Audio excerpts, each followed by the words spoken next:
this computer. Yeah, good evening, everyone. So, our today's topic is Gantt charts. So, basically, what is Gantt chart? So, Gantt chart is a very common tool for project management.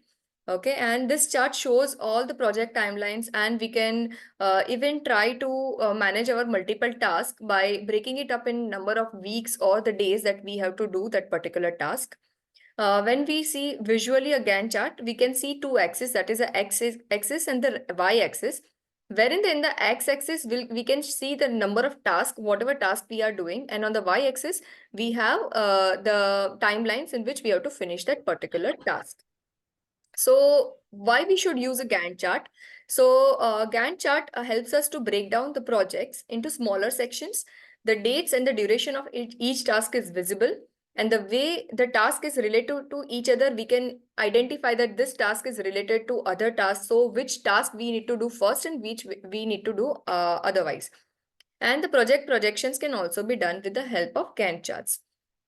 Now, when we are talking about Gantt chart, in this screen, I have just taken a screenshot of one of the Gantt charts. As I said, on the x-axis, on both the axes, in the one axis, we are writing the number of weeks that is taken or the days that is taken to complete a particular task. On this axis, we have written that which all tasks we have to finish, so that we can identify that how much total time it takes to finish the particular task and how much more time we need to finish the whole project. Methods of creating Gantt chart. There are basically two types of method. One is using forward schedule and another is backward. In forward schedule, the only thing is we have a particular timeline in which we have to write the starting date. Then starting with a list of activities and given a start date, and then follow that particular in a forward manner. And backward, we have to put the deadline, and accordingly we have to do a reverse counting that how many days or how many weeks it will take, and we have to go backward and do the task in the similar manner.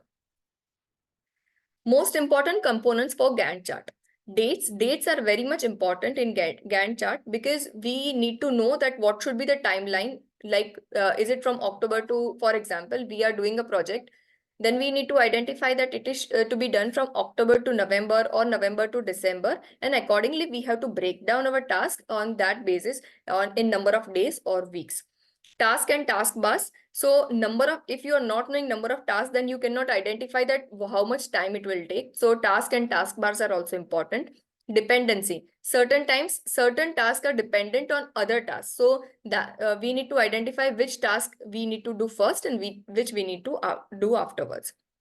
Milestone, as I said, when we put the dates, we will be able to identify that what is the milestone in which the project will be finished. And the vertical line markers. So vertical line markers are a markers which basically identify on which date we are standing currently. It's a vertical mark which shows that how much time has passed and how much time is remaining for finishing that particular project or a program. Tips and tricks to make a better Gantt chart. So number one is you have to go step by step. If you're for breaking up the task, then clarity is the key. If you're not having clarity, then the estimation of the work that you have done or the timelines is not proper. Okay, so then if there is no clarity, it will be very difficult to make a Gantt chart. Allow a breathing space. Certain times it happens that we have lined up multiple tasks and we end up doing nothing. So a breathing space is very much required while making a Gantt chart. We have to make it up in our mind that we have to put a particular breathing space so that every task is done in a proper manner. And sometimes there are miscellaneous tasks also. So we have to do that miscellaneous task when we allow that breathing space. And if a particular task is extended also, so that in that breathing space, we can use that particular amount of time and finish the past task also. Consider the professional design. We have to consider the professional design when we are doing a bigger project, because certain times it happens that we have multiple tasks to do, and we are not able to make it in an Excel sheet or in a proper Gantt chart. So at that time, we need to ask for a professional help. So there are project managers, program managers who are already using the Gantt designs and everything. So they can help us to make that Gantt charts. So steps for creating Gantt chart is determine the project start date and end date. Then before making a Gantt chart, we need to gather all the information so that we can break down it into a structure, determine how long it will take for finishing each and every task, so that we can know that what should be the end date or the start date. Determine which activities are dependent on each other. I will show you a website where we can make a Gantt chart easily. Before that, we'll go to the limitations. Limitations for Gantt charts are, Gantt chart does not give us the reason behind choosing a particular period. Okay, if we are starting a task on October and we are finishing by the end of November, it is on us. It is a self-paced chart where we are going to make the Gantt chart on the basis of our, projections. We have to project that how much time it will take, but it doesn't give any reason. Okay, so it is a personalized kind of thing, and it becomes difficult to justify when we go and give this task to other people, that how much time we are taking, why we are taking so much time. Okay, so that is a limitation. Gantt chart is very difficult to update when changes we have to make in project plan. So the start date and end date we are putting it, but if we are rectifying the same start and the end date, then it becomes very difficult to justify the same. It has one step approach. So because we are putting it like this, like we have to break our task in number of days and weeks. So it becomes very difficult for a big project to be done on the basis of the Gantt chart. And the Gantt chart does not consider the project cost and resources. It doesn't reflect any of the cost or any kind of resources also. So this is one of the limitation of a Gantt chart.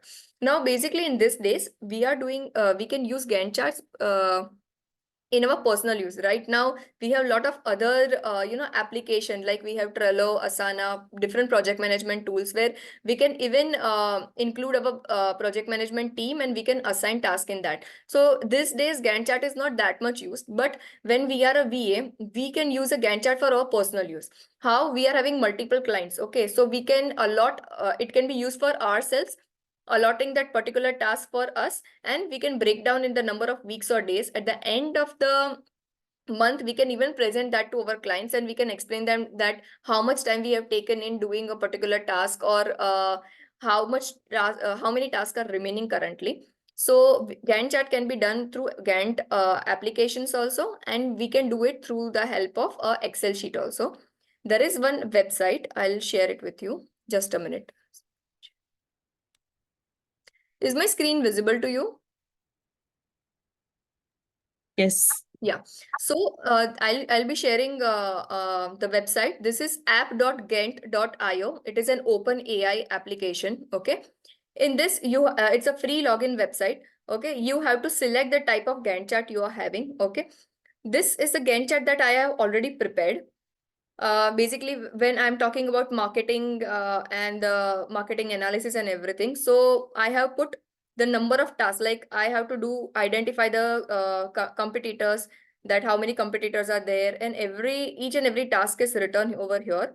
And then here there are milestones also, that I'll be starting on 1/1/22. Then looking forward, these are the number of weeks. 1, 2, 3, 4 are the number of weeks in which week I'll be doing what work. Okay. In the base, there is a start date and the end date also. So you can rectify on the basis of this, like you can identify that how much time you'll be taking, and accordingly you can make the changes also. In the elements, you can add, there is a create a milestone option also. And there is a horizontal lane and vertical lane. Like if I'm creating a vertical lane, sorry, just a minute.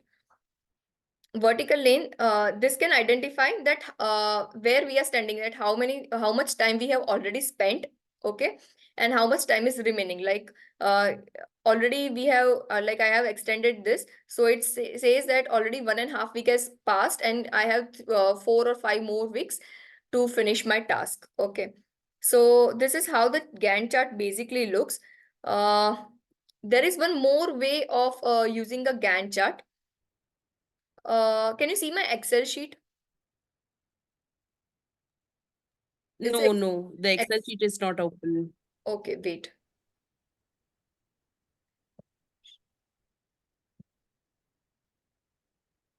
Hmm.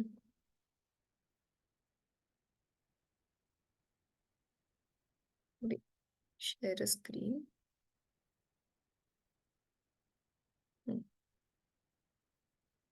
Yeah, now is it visible? Yeah. Yes, it's visible. So one more way of creating a Gantt chart is Excel sheet. Here are the number of activities. Like activity is identify the customers, define the comparison and base, SWOT analysis to be done, and conceptual map has to be made. Okay. Then the next cell is duration, and the third is dependency. So in duration, I have break down it into days, that it will take 21 days for identifying customers, and you have to write the number of days on your own, estimation that how much time you will take in doing each and every task. And the last one is dependency. In the dependency, you can say that is this task dependent on other task, and on the basis of that, you can make a Gantt chart.